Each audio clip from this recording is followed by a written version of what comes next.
Nino, when I look at this, it's really amazing how all of this kind of concept of walk and talk is developing. If this really works as advertised, and we will talk about resolution and other stuff and frame rates in a second, the concept is that you really, the freedom of production here and the production value looks very interesting. What's new in filmmaking technology this week?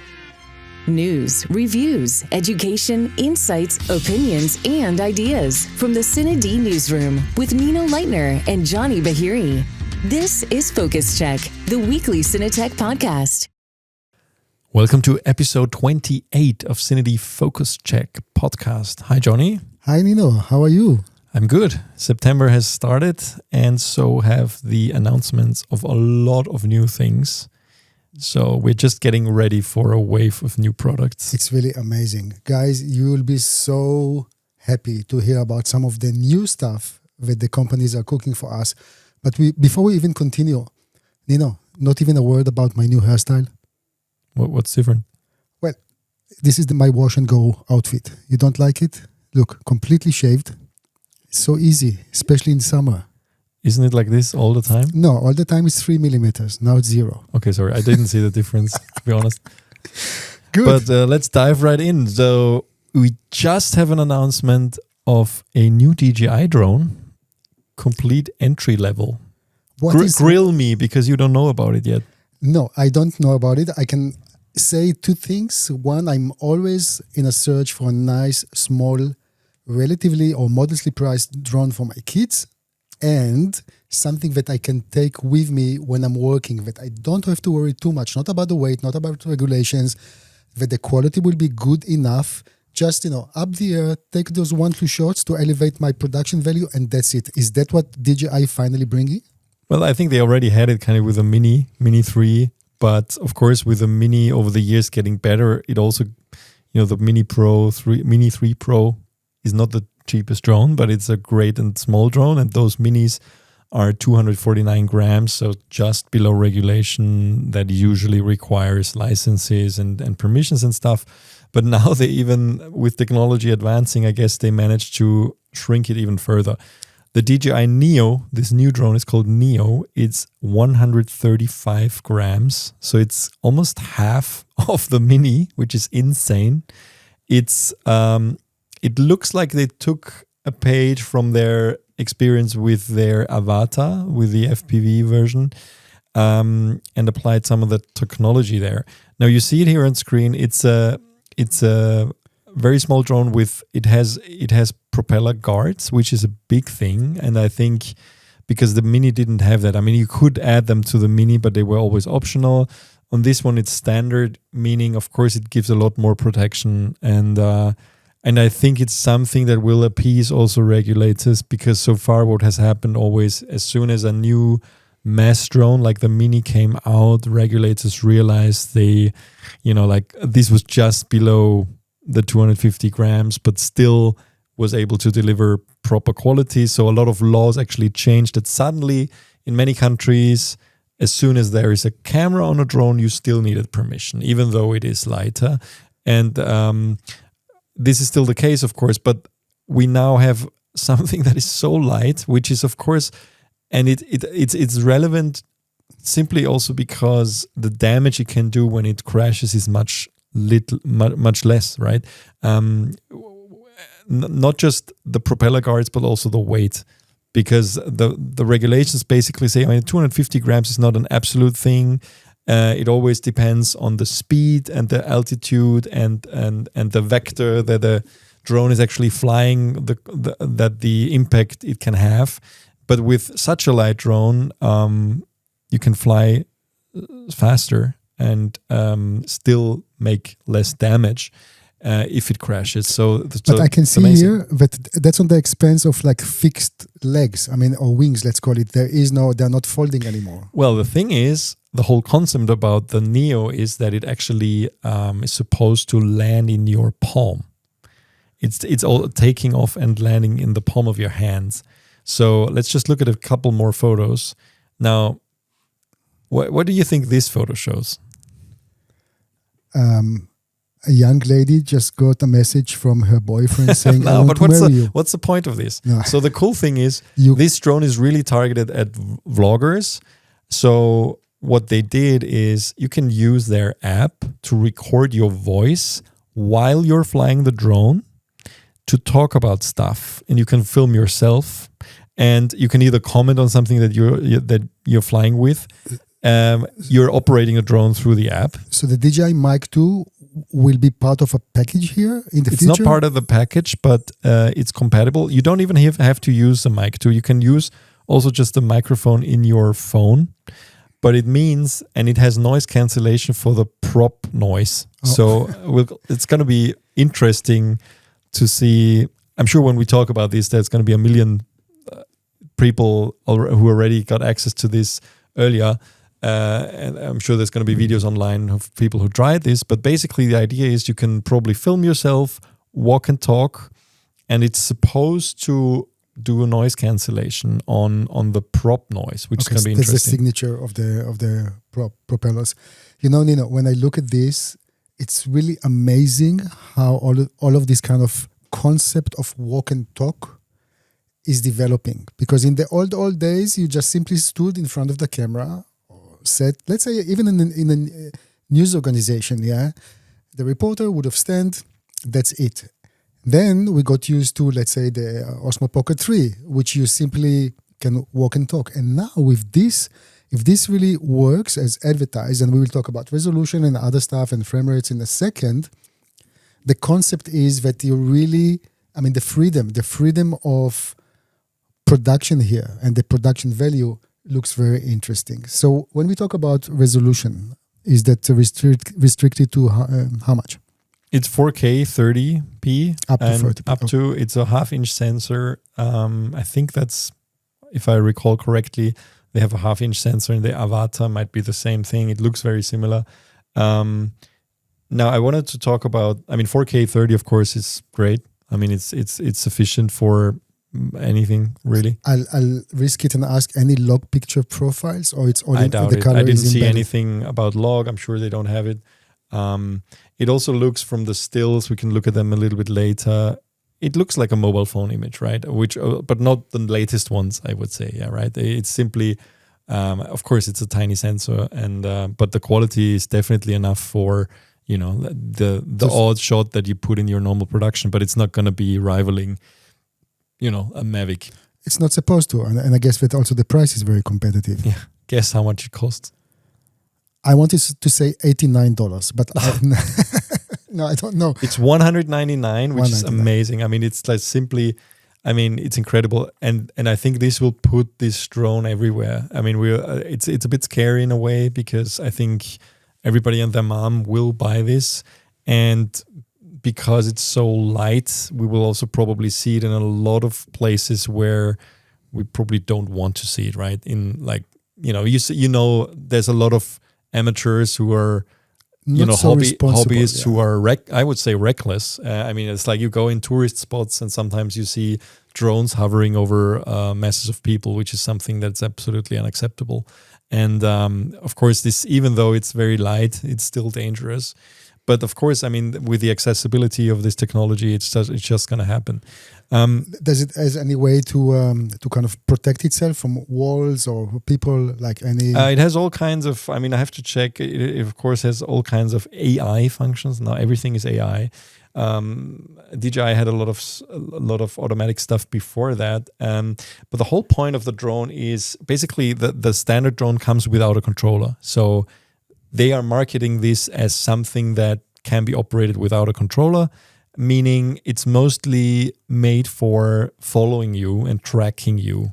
So it's remember the Skydio drones? Of course. Which used to be really also like the original Skydio drone also didn't come with a controller, which was many years ago. And it was supposed to follow you and also had propeller guards, much bigger, of course. But it was supposed to avoid trees and follow you when you're biking and stuff. But it was relatively expensive, and I think it's fair to say not a commercial success. Skydio actually pivoted to be more like an enterprise company now. I think after releasing the second version of that drone, they kind of stopped catering that market because I'm sure they understood they can't compete with DJI here. All these but there's tracking. another company just to mention. There's the Hover Air one. It's also a pocket-size self-flying camera drone. You can see this all over the place. In my feed, it's always there. I guess because I was looking for a drone for my kids. But yeah, I mean, I really wonder, and that's quite expensive. It's like 330 euros. Yeah. So now with the new pricing of DJI, like always, when DJI see a niche or a market or something that they can bring some value into, they're going really strong into it. And I guess whoever is in this market, any other company will they will have to respond. Otherwise, it will be very hard for them to exist. Well, one issue I see, and again, at the time that we're recording this, we haven't really seen video footage from the drone yet. We just have some stills from the press package, and I see in the spec sheet that it's a 13 millimeter equivalent lens, which is extremely wide and way too wide for a lot of applications.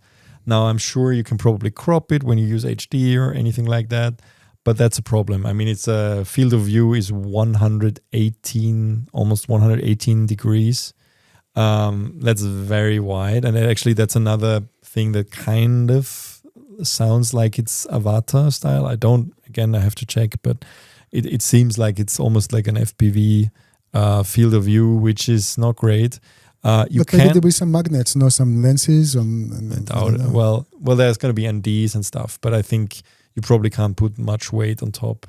We'll see. I just think it's a little bit wide for what it is, and that also means that the usability for walk and talk is kind of a little bit limited because you will have to fly really close to yourself if you want to see yourself talk with a lens that wide. Yeah, let's try to get it soon. I'm sure for me it's really appealing.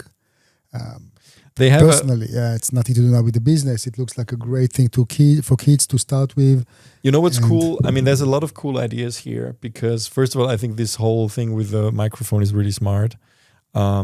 Because they make it very easy for vloggers to simply record their voice, because we know the problem. I mean, you can literally record your voice and it's going to be tied to the footage already. It's going to be uploaded and it's together, it's synced. You don't have to do anything. Like in the Osmo Pocket 3, same. Yeah. And the other thing is that, of course, starting and landing from the palm of your hand, you can use it with controllers. There is also going to be, like usual with DJI drones, there's this Fly More combo, which is kind of always 3 batteries plus a controller in a package with a drone. So the batteries are interchangeable here. Yeah. Wow, it's really amazing that they managed to have such a lightweight battery. Do we have the lifespan of a battery in like how many minutes it will? I think it's 18 minutes of flight time, which is plenty for a drone like that. Of course, they had to keep it small, but I don't think you need anything more than that. You can see here, it's just if you buy the Fly More combo, it comes, I think it's called the RC3 controller, the one which doesn't have the screen built in, which works with your mobile phone, and the DJI Fly app. So you can use the Fly app also. You can control it with the app via Wi-Fi, but then of course you are limited with the Wi-Fi reach, and I think it's around 50 meters, so it's very limited. But for the odd shot, that's fine. Other than that, you can operate the tracking even without, you're still going to have to use the app, of course. You have to define the tracking area, but you don't have to use the virtual joysticks on the app if you do the tracking, of course. Here we see the prop guards applying. I like that companies are working hard to fulfill my dream. Whatever fits in the pocket goes with me for productions, and whatever doesn't fit stays behind. We just have this crazy trend of miniaturization. Don't get a word. Just everything getting smaller, even high-end cinema cameras and everything really. And it's just, it affects every aspect of the industry, definitely. Even the high-end cameras get much smaller. But that, you know what it means? It also means that when you sell accessories for anything, which is the main thing, the accessories can't be too expensive. They have to match size and pricing, because we can see also with the pricing, prices are going down, and some manufacturers already got the principle and idea that they have to slash prices here. Others are still struggling a little bit, and I guess this is showing in their annual results. Yeah, and accessory companies don't have an easy life right now. If you're targeting anything else but high end, I think it's difficult. Here we see that you can also use it with the goggles, so that's kind of cool because the goggles do not work with a lot of the higher end drones. They're mostly made for the FPV drones, meaning the DJI FPV and the Avata, but it works with this. And I'm guessing because it's such a wide angle lens, it makes sense to use it with the goggles. If you go to the Mavic series, you sometimes have a 24 or 28 millimeter equivalent, which is much, much narrower. On this one, it works. So you can use it with the motion controller and the goggles. That's pretty cool too. That's just showing with the app. That's the virtual controller on the app. And you know what? We talked about internal storage last week. Remember, we had this poll where we asked people, do you want internally, like built-in storage into your camera? Now, we had internal storage in DJI drone, more like a backup before. This one comes with 22 gigabytes of built-in storage. And I don't even think... You can record the highest resolution to this storage? You can. Well, yes. I mean... but there is also a micro SD card? Exactly. There is no micro SD. So you can only record internally. The spec sheet says does not support storage expansion with an external SD card. So that's where they save definitely some space because it's just built in. We have seen this also on the Mavic 3 Pro Cine with the SSD version, where you can only record the ProRes versions internally. So you will have to plug in even the high-end drone with the computer directly in order to offload footage. Now we also have it in the lowest end drone, which is exciting. But I mean, it's a sign of things to come, I guess. Simply a smart move in this case, I think, because it just makes for an average user, it makes life easier. In this regards, DJI really reminds me Apple. They really try to set the tone when it comes to trends. And also this internal storage, obviously, they're doing something new here, especially when there's no expansion. And I'm glad they didn't do the internal battery, because that would also be Apple style. I mean, remember, Apple was the first company to build the battery into a phone, and everybody was crying about this in 2007-8 when the iPhone was introduced, and now everybody's doing this, right? Because it just enables phones to be slimmer. It wouldn't make sense in a drone, arguably, because you just drain the battery within 18 minutes and then you couldn't fly for another, half hour, 45 minutes. That's the time to offload recharge it. So I'm glad they didn't do that here. There seems to be, there's a light built in, which is normal if you fly in as with most of the DJI drones. If you try to land when it's not bright enough, it does. Of course, it has the automatic return to home when it's out of battery, but for that it takes a photo of where it took off and then compares and then lands.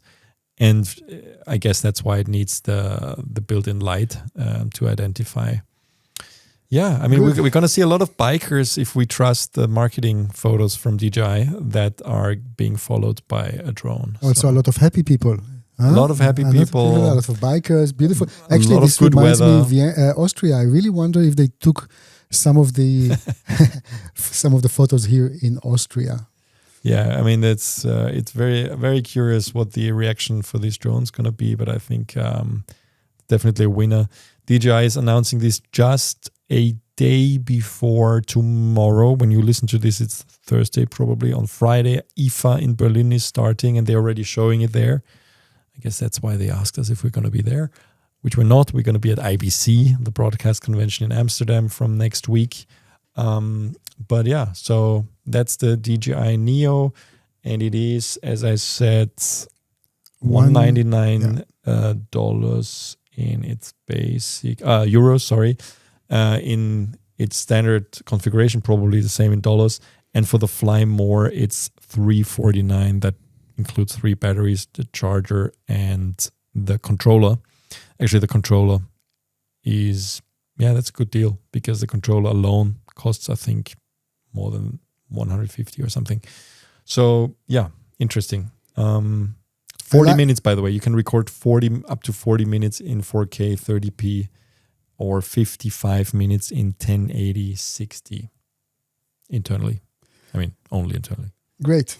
I can see a lot of usage for this. And it has, of course, it supports all those quick shot functions, which are droney, circle, rocket, spotlight, helix, boomerang, these automated things that kind of have been in DJI drones for years now. So let's see how the market reacts to that. But it's definitely not our core audience to fly with a drone like that. And I think if you look at some of the, let me just try to then find. I'm excluded already. Come on, I'd love this. It's like, what do you need sometimes? It's not that we need to do I completely agree. A production based on high quality shots. Sometimes, this is a still from it. I don't know if it's a photo or still from a video. It's probably a photo. Looks great.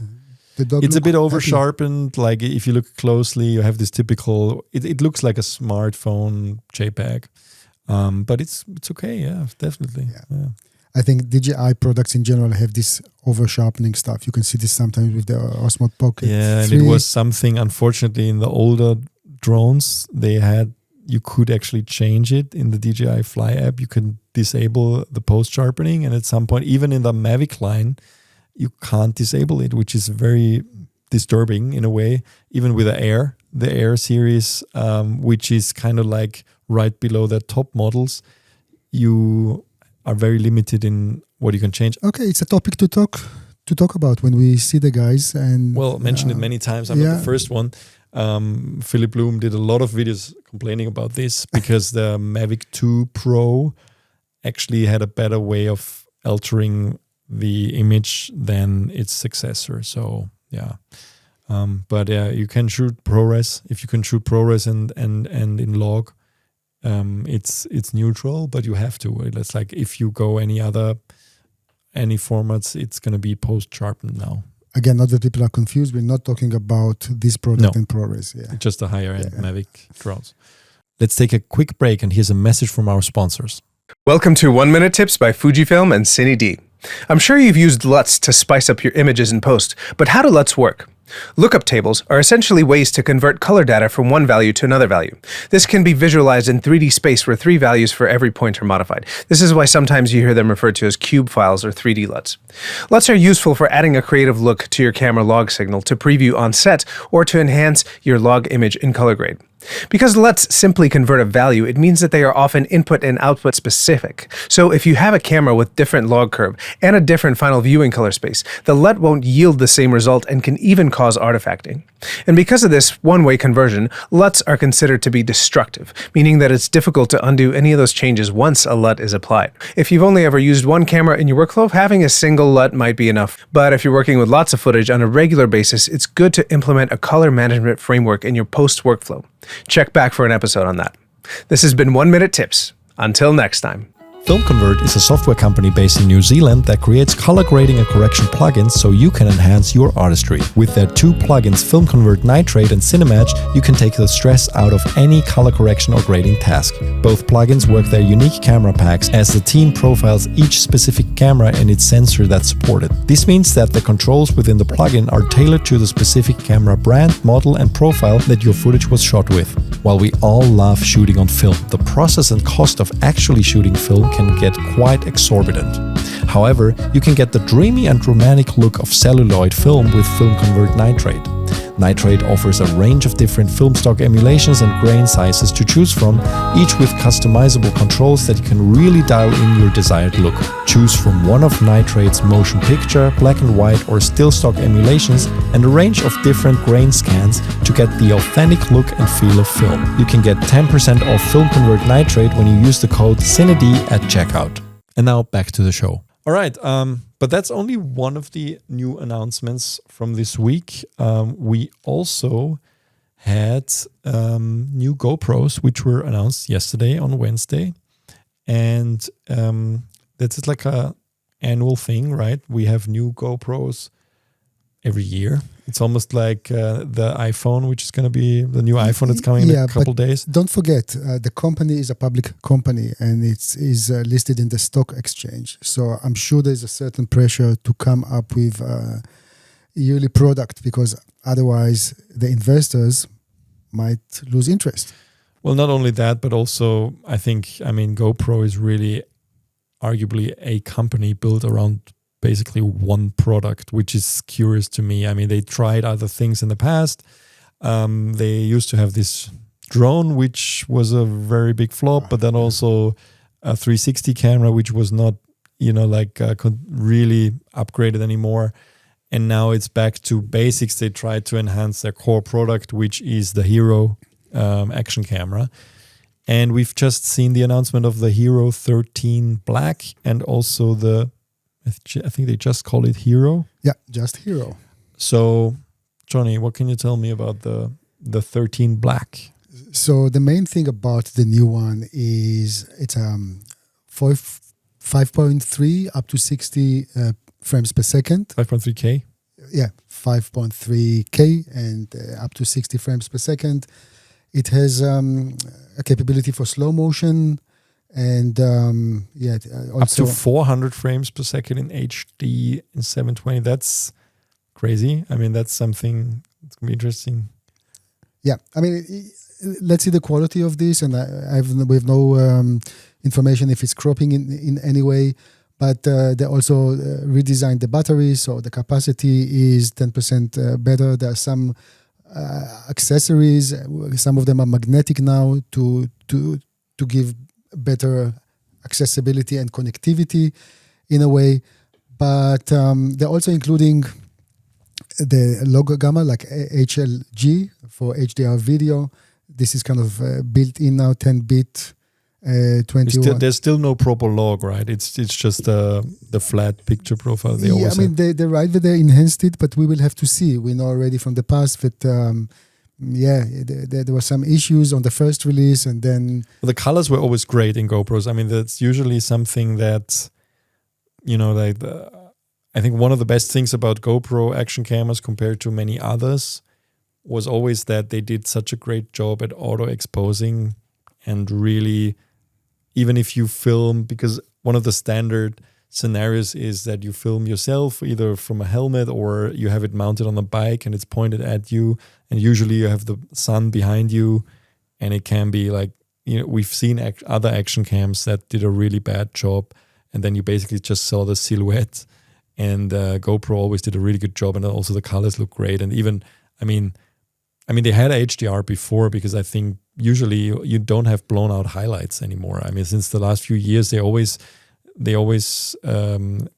have blue skies and a properly exposed foreground. So yeah, I'm just saying they're stating that it's a professional level. This is yet to be seen what it means, but it's 10-bit, which is good. And they're also doing a good job in keeping the price. When this one will be introduced, it will be $399.99.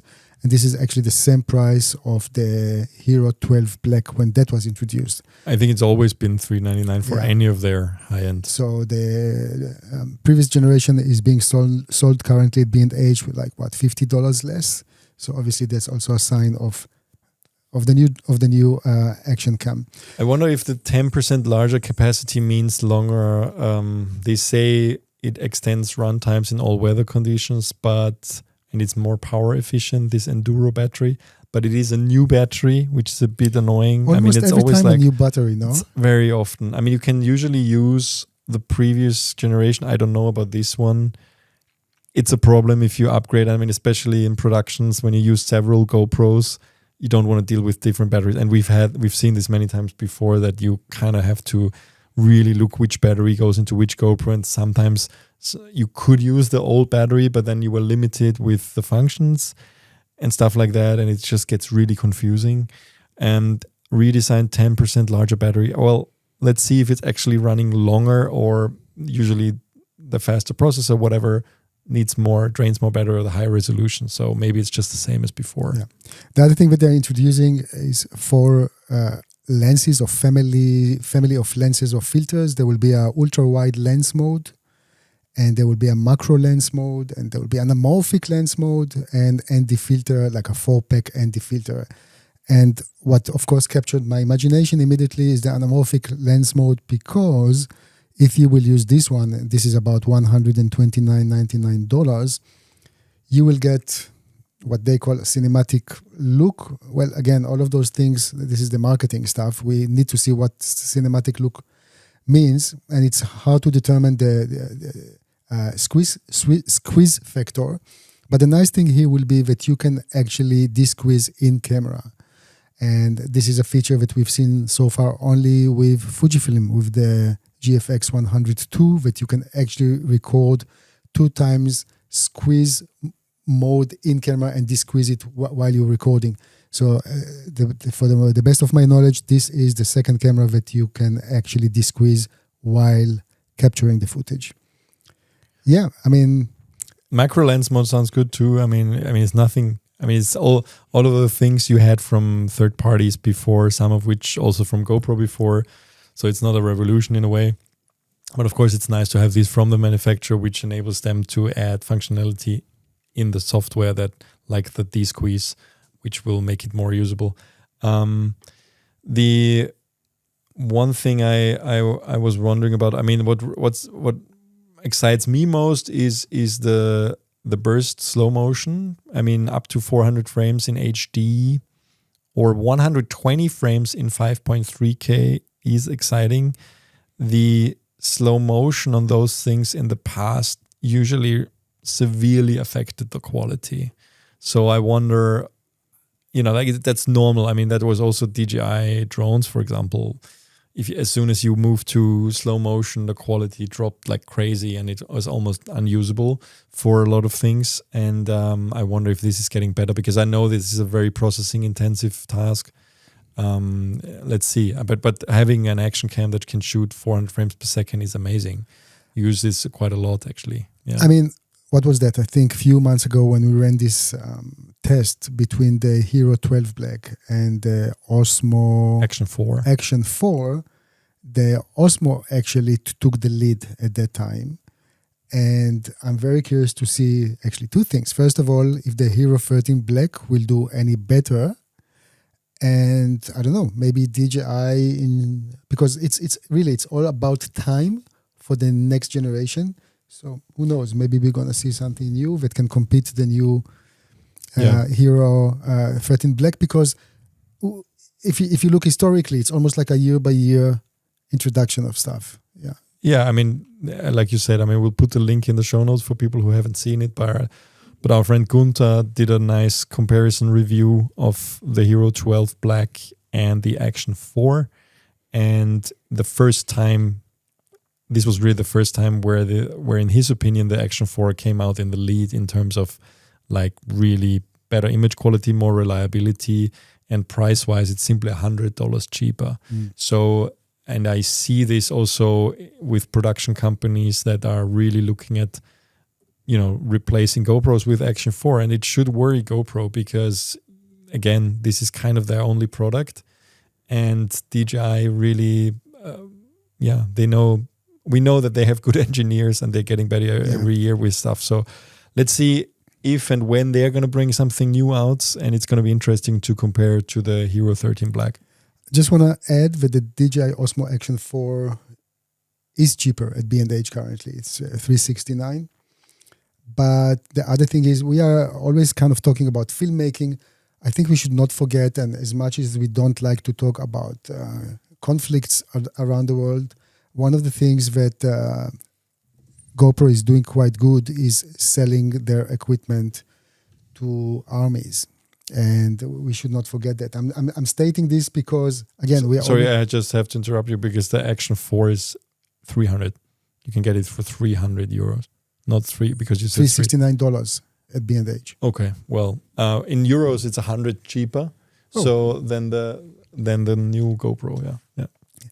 But anyway, another source of revenue for GoPro is when they deal with different armies around the world. I don't know if it's directly or indirectly. This is not my business in a way, but I'm just saying they're selling stuff for, because you said, it's not that they are really affected only by filmmakers, if those gonna buy or not.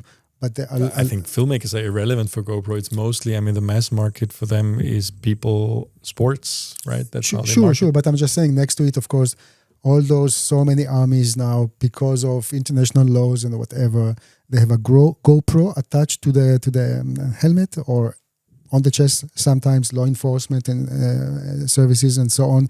So this is constantly recording, and obviously they make a lot of money. I actually never saw any army that went with a GoPro duplicate. They're all looking. Are you looking at this? I don't know. It's not that I know what armies use. No, I'm looking at it because it's interesting for me when it's a public company and they are selling stuff to better understand where the revenue is coming from. Yeah, and you see that obviously DJI is also selling the drones, but GoPro is selling stuff, of course, around. Well, the of world. course, they also might have the advantage that they're simply an American company, and I'm sure the U.S. Army probably prefers to use that.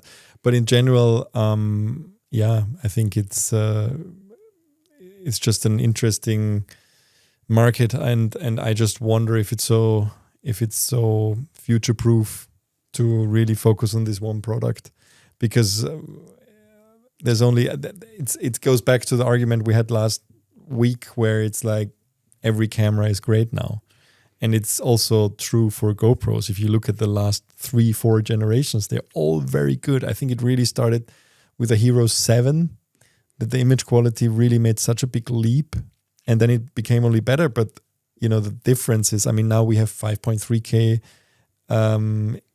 with a resolution and burst slow motion modes. But how often do you need this in is maybe the HERO12 enough? And this applies to the whole market. Like, everything is good enough for 95% of the things you're doing. Yeah. And it might not be enough reason for people to upgrade, where in the old days, when you look at the first GoPro and the second GoPro and the third GoPro, there were huge leaps in image quality, and it's just simply not there anymore. But there's also a second camera, talking about products, and this is simply the Hero. And by GoPro, this is the lightest ever and the smallest that they designed, and it's 86 grams. It will record up to 4K. What is the, I think 30p here. And I have to say, it looks very cute. It looks very, I think that will be $199. And I think as a present to kids, teenagers, and so on, that looks like a very nice offering. The look of it is very nice. It has a kind of a redesigned control system, so it should be very easy to operate, very straightforward. I guess it follows the old GoPro thing where they put last year's processor in a smaller or simpler format. It used to be called the Hero Silver. And I think 2 years ago on the Hero 11, we also had the Mini, which was a small, kind of almost cube-shaped GoPro again.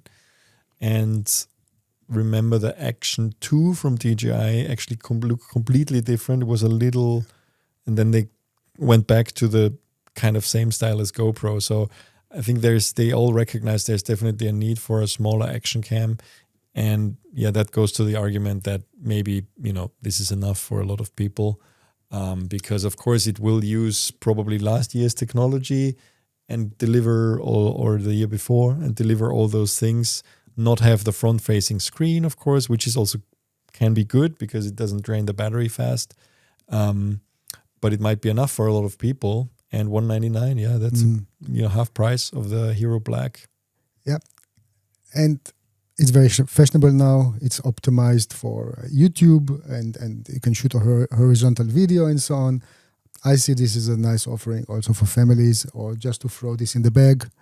And that can be good enough to so many applications if you don't need the latest and the greatest. It's an interesting product photo next to, what is that? Chips? Snips? Yeah, it just shows how small it is or how tasty it is. I don't know. Crazy. Yeah, interesting. Yeah, yeah, so good to have a budget offering from them as well, and to have 2 different models. Actually, we're not. Well, let's actually close the new product circle before we move on to other topics.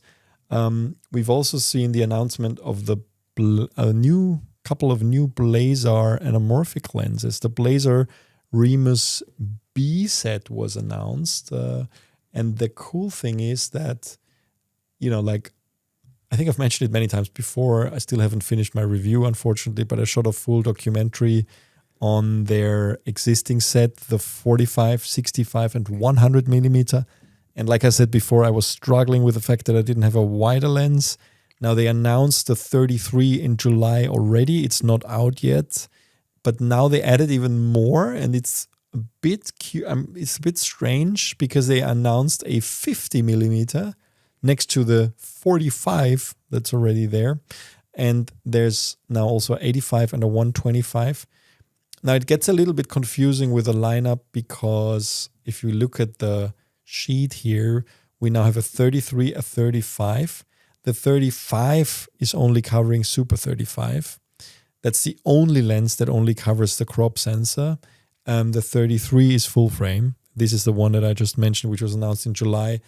It's not out yet, but that's the one that I really want to try, because that's what I was missing. Then there's the 45 that I worked with. There's the new 50, which is interesting. Why do we need a 50 if we have a 45? Maybe, I'm guessing there was a request for a more standard focal length. I don't know, but it's almost the same. It also covers full frame. Both of them are like 45 and 50 RT 2.0. So there's no difference there. The weight is almost the same. Yeah, interesting. It's got, maybe that's worth asking them at IBC why to add a 50. There's the 65 we had. Now we have an 85, which is great. I think there was definitely too big a gap between 65 and 100. The 100 we already had, and the 125, which is a little bit slower at T4. But it's great to have a longer focal length, especially with anamorphics. Of course, you always lose kind of field of view because of the 1.5 times crop squeeze factor that it has. So yeah, it's great to have. And now they're selling these in 2 different sets, which is interesting. So they used to be the original Remus A set. It's now called the A set, was the 45, the 65, and the 100. Now it also includes the 33. And it's the Remus B set, also includes the 33, but instead of the 45, it has the 50, the 85, and the 125. So interesting. So you couldn't even, if you buy both sets, you have 2 of the 33s. So I wonder, of course, you can buy them individually. Yeah, a lot of things we can ask them. We will meet the guys at IBC. I think in general, the company is going through some transformation. If you remember, guys, that used to be Great Joy in the past. And it seems like they're getting more, may I dare and say, professional, in the sense they really, they understand the value of branding, and they understand the value of lenses. I think when you look at the budget section of anamorphic lenses, and each lens here is $999, but the 33 millimeter that will be $1,199. Those are really modestly priced, and you know exactly how nice they look. I think they're amazing. I think out of the, not that I tried all of them, but comparing to some of the other budget options in the market that we've tried and that you've reviewed, I think they look just really amazing. That's right. They have their own characteristic, and they are not kind of shouting anamorphic in the face, meaning it's not that you see suddenly a very strong streak of blue that you go like, wow, that looks like a mistake. Yeah, it's all very... Well, it's evenly, it's nicer. I mean, from the I think budget. I think they are daring in a way that you definitely have those streaks. But it's not. It doesn't look artificial. That's what I mean. It's not like sometimes you just have a hole, literally a blue hole, and then some streaks coming out of it. But here I didn't see this. No, I agree. They really have characteristic, and they. I think you can see that a lot of people are using them. Like a lot. Like if you just look on Instagram for the hashtag Blazar Remus, it's insane how many people are shooting. The price is right. The price is amazing, and just one shoot, actually, like one proper shoot justifies buying a set, because 3 of those lenses for 3,000 or less, it's insane. Yeah, it's really, really good. Yeah. So we will ask some of the questions, of course, that you guys want to know. So, I mean, we'll see them at IBC. So if you have any other questions to Blazar about the new set or the new lenses, please let us know in the comment below. But other than that, they are doing a good job. Absolutely. Very curious to try out the wide angle. Now let's move on to another piece of news. Well, Red significantly slashed prices on the original Komodo and the Komodo. I was corrected before. It's called the KOMODO-X. Komodo and KOMODO-X models. So, and the X became $3,000 cheaper, and the normal one, I think, $2,000. 1,000. 1,000? Yeah. Originally it was 6,000. Maybe they dropped it before. But anyway, that's crazy. I mean, $3,000 off. We've seen this before with Red cameras being significantly reduced in the past, and it's actually something that upset a lot of it's like a dual sword. Yeah, from one existing hand, users. You can easily justify the buy. On the other hand, you know that when you buy them, the value might be slashed at some point. It slashes your resale value like crazy, yeah. It's almost like buying a new car. You know, the second you start driving it, it lost half the value. And that's what it feels like with Red cameras. So I wonder, I mean, it's not that this is the first time, like I said, but now it's the first time that they're doing this since they're owned by Nikon. Yeah. So there was also a statement that the new CEO, which is also the Nikon CEO, or actually the Red CEO, which is coming from Nikon, what's his name? Keiji Oishi. And he said that, of course, making it more accessible and so on, which is true.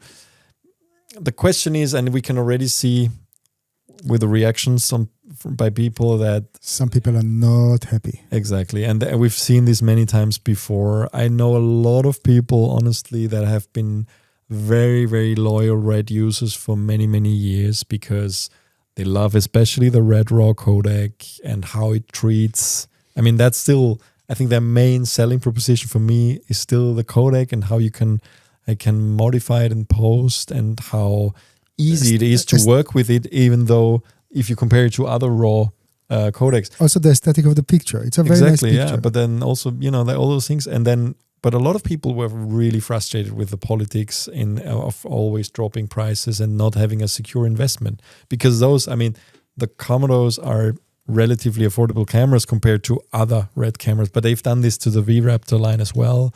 They've done this to other predecessors of their high-end models as well. So yeah, one can only wonder. I mean, my guess is that Red, when the company was sold, you know how it usually is when you sell a company like a manufacturer, they probably present themselves in the best light possible to the buyer, meaning they would also release, because we've seen some amazing releases from Red over the last 2 years, right? 1 or 2 years before they actually sold to Nikon. People love we also saw it in our lab test results. The results of the sensor are amazing on both the Komodo-X and also the V-Raptor X.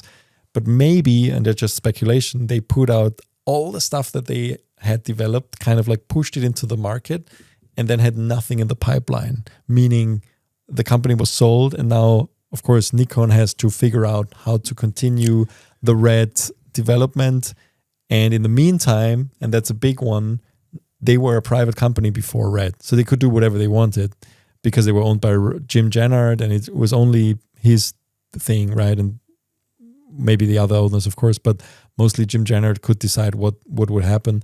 But now they're a public company. They're also in the stock market with Nikon, and Nikon needs to deliver numbers. And if you see this riddle, like if sales go down, and we see a lot more competition. We have seen the introduction of the C400 from Canon for an incredible price, especially considering it's a Canon, for $8,000. And Francesco, who wrote the article, actually, who is a Red user, right? He is a guy who is a Red and Nikon user. And he even points out that the C400 is such a good value proposition. It does RAW internally. It does a lot of the things and more that the red cameras are doing. And it has proper autofocus and all those things.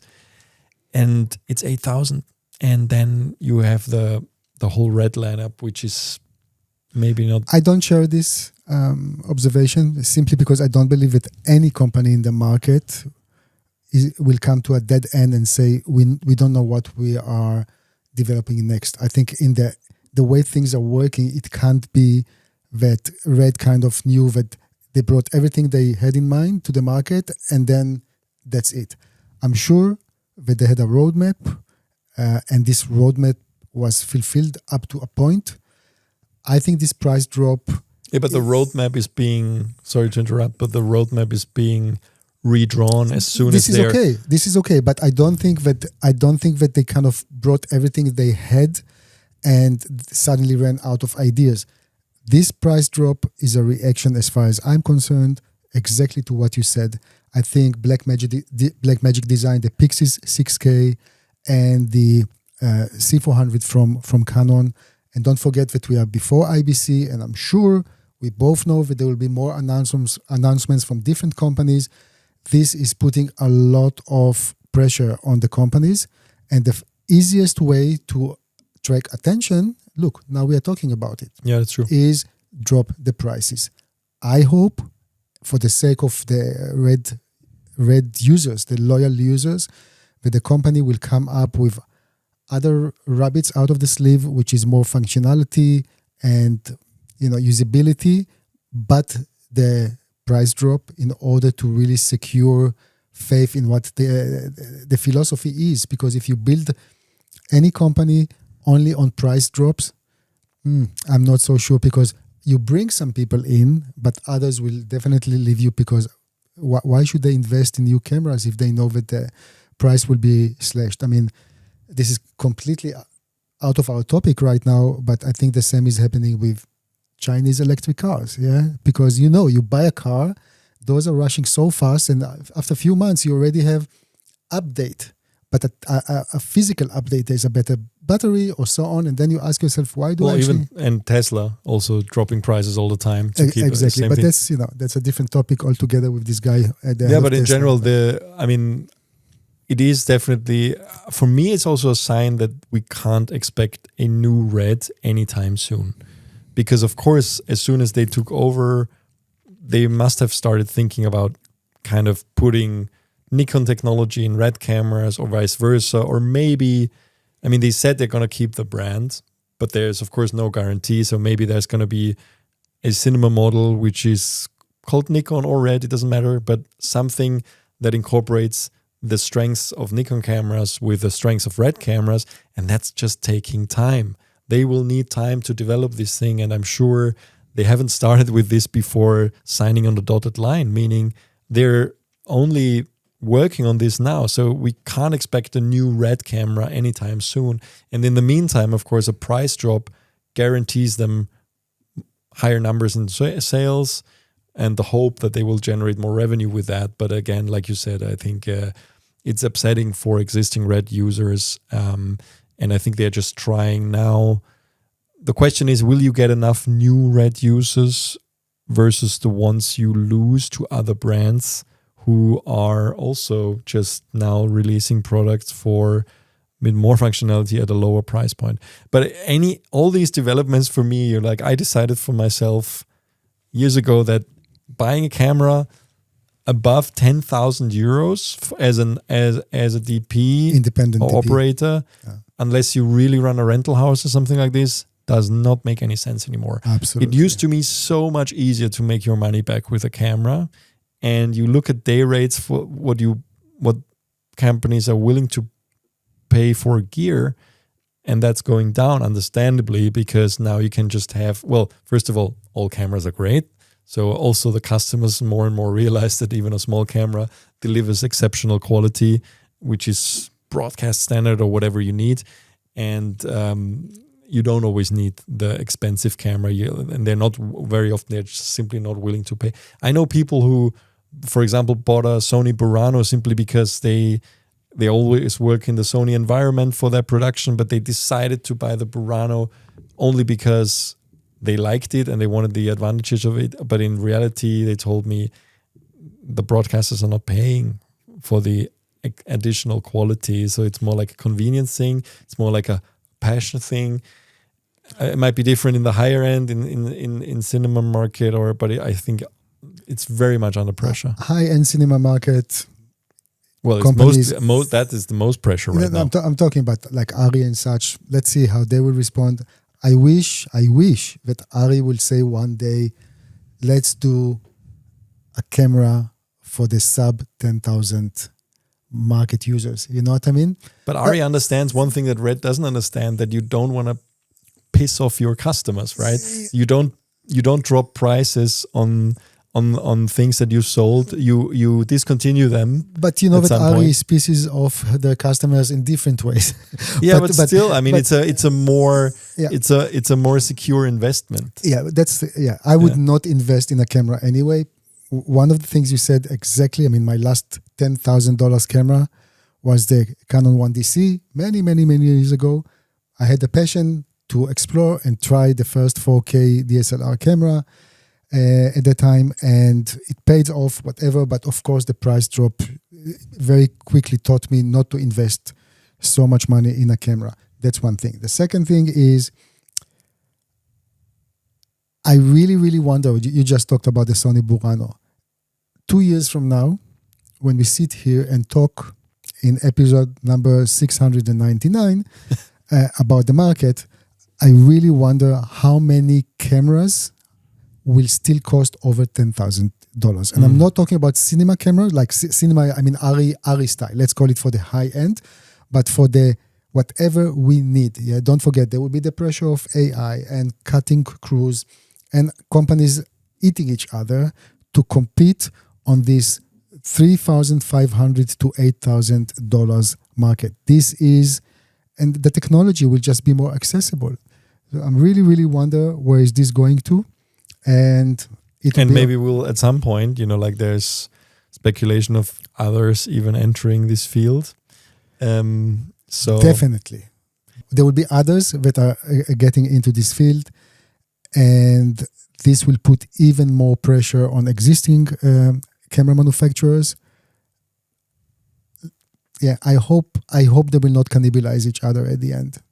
Of course. I mean, they do this all the time right now. Yeah. Let's move on to our poll of the week, which is last week. We asked you, do you want built-in memory in your camera?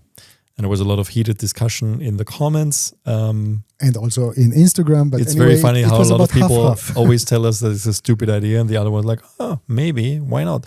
And this actually brought me to the idea, we can ask people, do you want built-in battery? And I don't mean specifically, and I even put it in the title so people don't burn me over this. I don't mean instead of a removable battery. I mean in addition to. Meaning making a normal, even a mirrorless or any smaller camera, hot swappable. A battery that lasts for, and I wrote it in the text to the poll, link in the description below. If you want to take part in the poll, please do.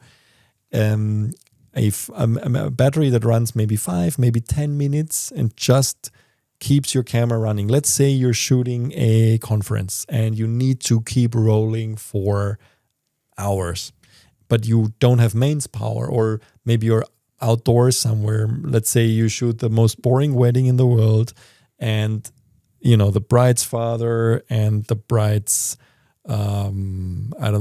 second uncle from the moon, everybody's holding a little speech and you don't know yet what you will need. So you got just shooting everything, but you don't have mains power because the wedding is in the middle of a forest or I don't know what. So, or you don't want to rely on mains power. You would have the ability to swap batteries and keep rolling, keep recording, keep your camera on by simply removing the battery. It would automatically swap to the internal battery. You put in a new battery, the new battery would automatically recharge the internal battery, the small one, and you could theoretically go on forever. Kind of the same thing we have with memory. That's why we have 2 memory slots in most cameras, so you can continuously record. It would span over clips, and the same with batteries. And so we ask people if that makes any sense. For me, what do we need in order to operate a camera? We need a camera body, we need a lens, we need a memory card, and we need power. Those are the main 4 components that we need to have with us in the field. Everything else is a luxury. Now imagine that all of those are built in, so you are safe. Like you are safe to a certain point that you can go out and shoot, excluding maybe the lens. Of course, this is an option, but the internal power, as you described it, which is not the main thing, just as a backup, and the same went to the memory thing as a backup.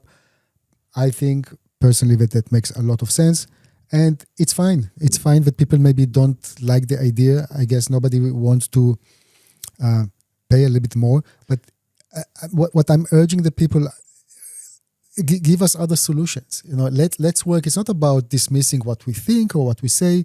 We'll be happy to have a civilized conversation about innovations here. And if you guys have different ideas how we can come up to the point that we can take a camera, sometimes in a rush, go out and shoot and be confident that we are not stopped or stuck in the middle, talk to us. I mean, it will be just interesting. And of course, whatever we write here or what we say in those articles, the manufacturers are reading also. So maybe one of your crazy ideas will simply be fulfilled.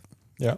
And I put actually an added option here compared to last week's poll, because we had 4, you put 4 options and only one was a negative one. So I thought actually, let's put a second negative one, and that was worst idea ever. This would make the camera break quicker. So this is the one that people chose the most, 33%. The second one was, who needs such a thing? External batteries are enough for me, 25.7%. And the rest are positive. So we see, there's a little bit of a majority that doesn't like the idea. But I think it's worth asking. And that's a good argument that I also outlined in the article. Of course, the camera will need service quicker because a built-in battery just simply needs service at some point. But is it worth the compromise? Good, let's move on to other news of the week. We've seen Angelbird announce 2 new CFexpress Type A cards. And that's interesting because they used to have a Type A card with 1 terabyte. Now we know a lot of Type B cards in the market from a lot of different manufacturers. There's no shortage of those. The Type A cards are still a little bit of a scarcity, I would say. The main ones are from Sony. There's mainly Sony cameras using them, the FX6, FX3, and the latest alphas that also work with SD, but you cannot record the high frame rate stuff if you don't use a Type A card. So you kind of were stuck mostly with the with the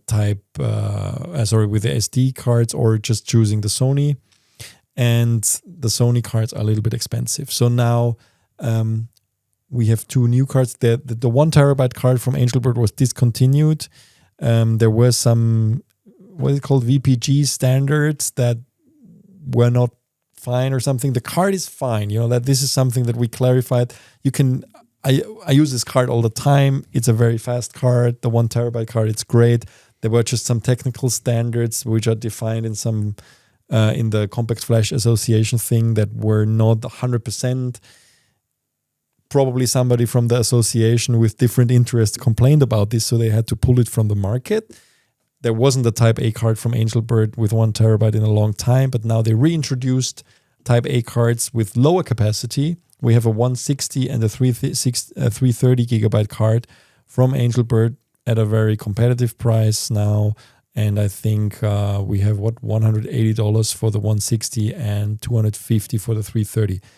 Per gigabyte, it's a little bit more expensive than before. I think the 1 terabyte was around $400, but it's still a much better price than the Sony ones. And it's actually, if you go to B&H and you search for Type A cards, you'll see that it's really the best right now in terms of pricing at B&H.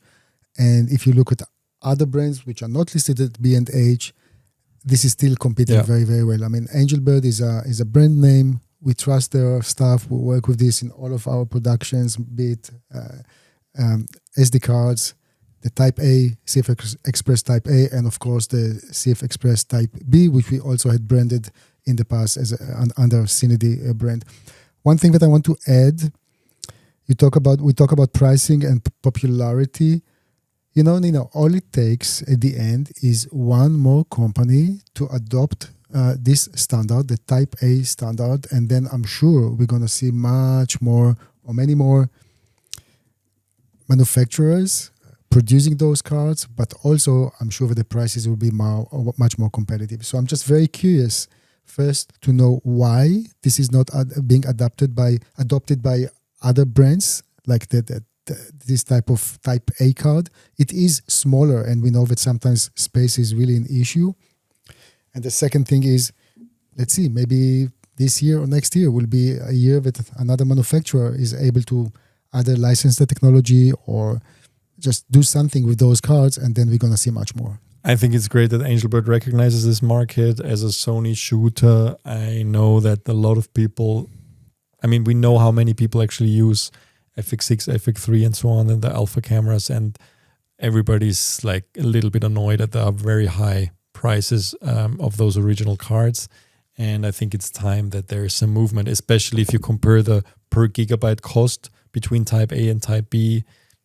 There was not really a justification for Type B or Type A to be that much more expensive. So now it's coming to a more reasonable level, and it's always great to have options.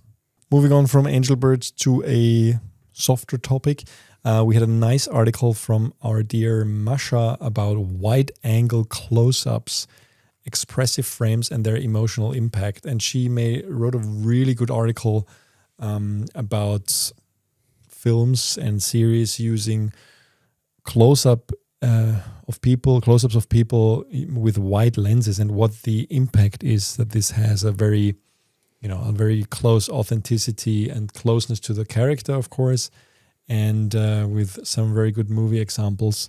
And there's a good discussion also below the article about this. So definitely worth reading if you're interested in the impact that wide-angle lenses on close-ups have, as opposed to the traditional way of shooting close-ups, which is probably using a longer focal length. One good example that I love is The Revenant, which is an amazing movie, of course, that uses this technique all the time, and many others. Good. And last but not least, AI, the hated and heated topic of the day, of our day and age. Now, Johnny, because this was just finished, and at the time when we were recording this, we haven't published it yet. I didn't read it yet. You wrote a long article about generative AI for video. Have we already lost the battle, or is there room to fight? What is this all about? So should I really expose everything now? Then people will not read the article. Give me the gist. Yeah. What really drove me to write the article was some of the comments that were left by our loyal audience.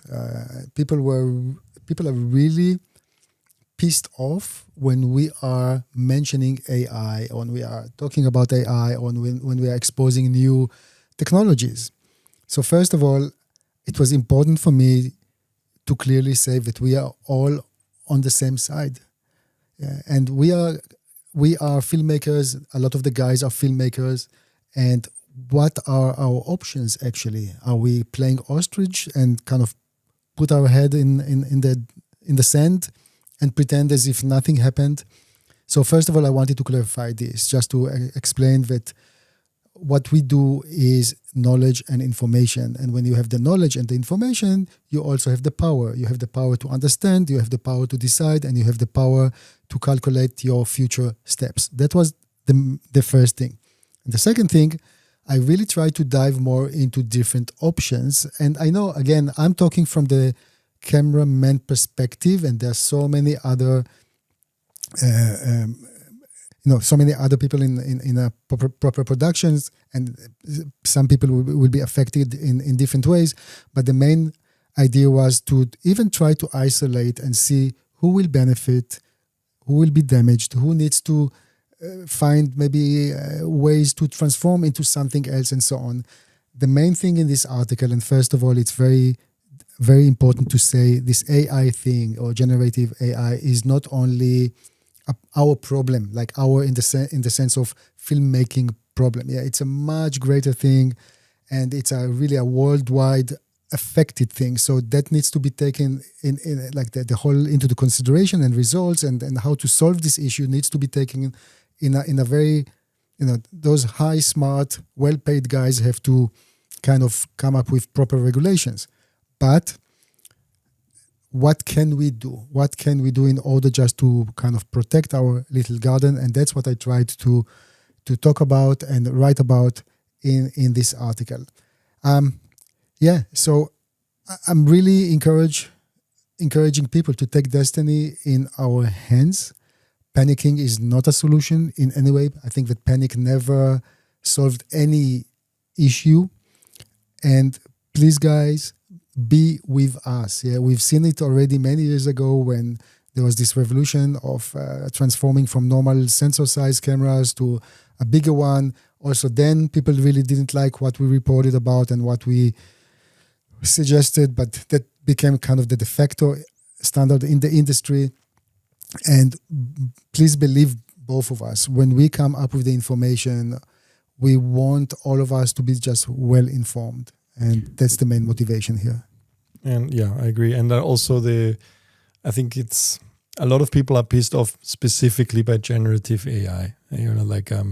I think it's too broad to say, because you mentioned generative AI for video, but the AI as a whole is so much bigger. It's in the article for our industry, and there's a lot of opportunities too. And usually the ones that are really taking the step forward and grabbing those opportunities are the ones to win out, and arguably people who followed our site for the last 15 years are probably the ones who did win out, because we were, alongside our audience, the first ones or among the first ones to believe in this large sensor revolution. And in a way, of course, this is different. It's much bigger than just imaging and video.